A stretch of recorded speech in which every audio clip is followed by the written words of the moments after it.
On a personal level, I wish Keir Starmer and his family well. Leadership is very tough and it takes a big toll on individuals, so this will not have been an easy decision for Keir Starmer to take, and I wish him and his family well. On a political level, the Prime Minister has recognised what I think many of us have seen for a long time, that his government is failing, and it has failed to deliver the change and the transformation and the improvement in people's living standards that people were looking for. And of course, this is another change of Prime Minister in the United Kingdom, which demonstrates after a relatively short space in time, again, the United Kingdom is unable to sustain stable government. And for the people of Scotland, we've got to look at this and say the best future for us is to take our own future into our own hands with independence. Fundamentally, what does the next leader have to do in order to avoid this almost constant churn of leaders? The next leader has got to improve people's living standards. That is the fundamental issue that's got to be confronted. That's what's been eroding trust in political leaders. It all goes back to Brexit, because Brexit has shrunk the UK economy and it's shrunk living standards. And until such time as a UK Prime Minister has got the courage to say we've got to get back into the European Union and recover from the damage of Brexit, the better. Now, I've got an answer to that. The answer to that for me is for Scotland to be an independent member of the European Union, and my government is focused on making sure that we do all that we can to improve living standards, and that we do all that we can to get back into the European Union as an independent country.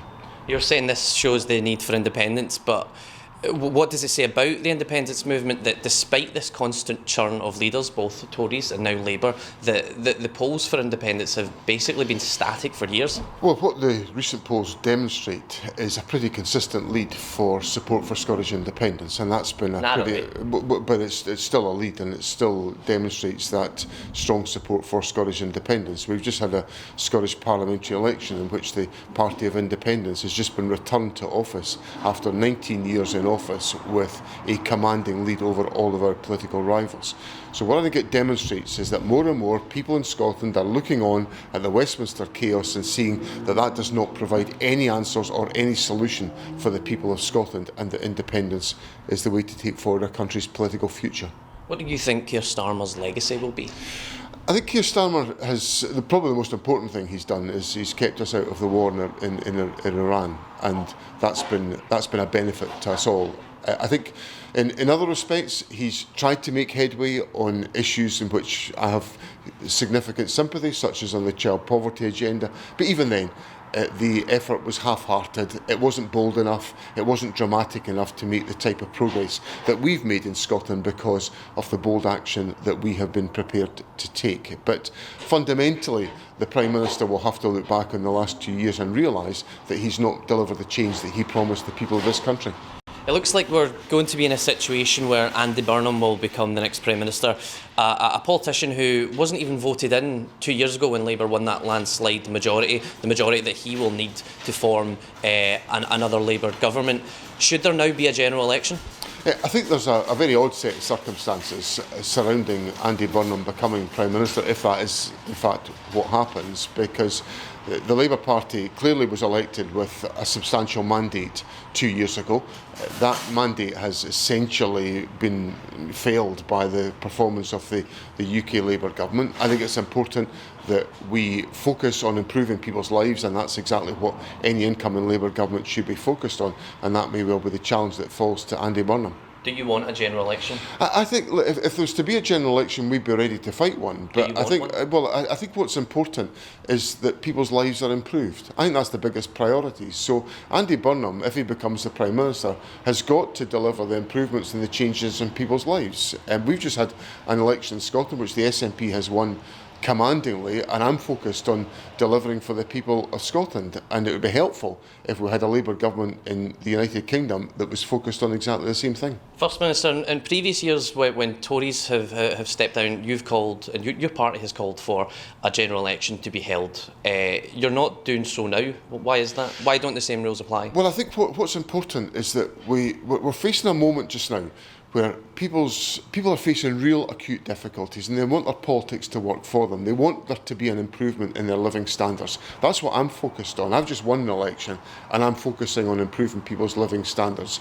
And it'd be helpful if we had a Labour government in the United Kingdom that was trying to do exactly the same thing.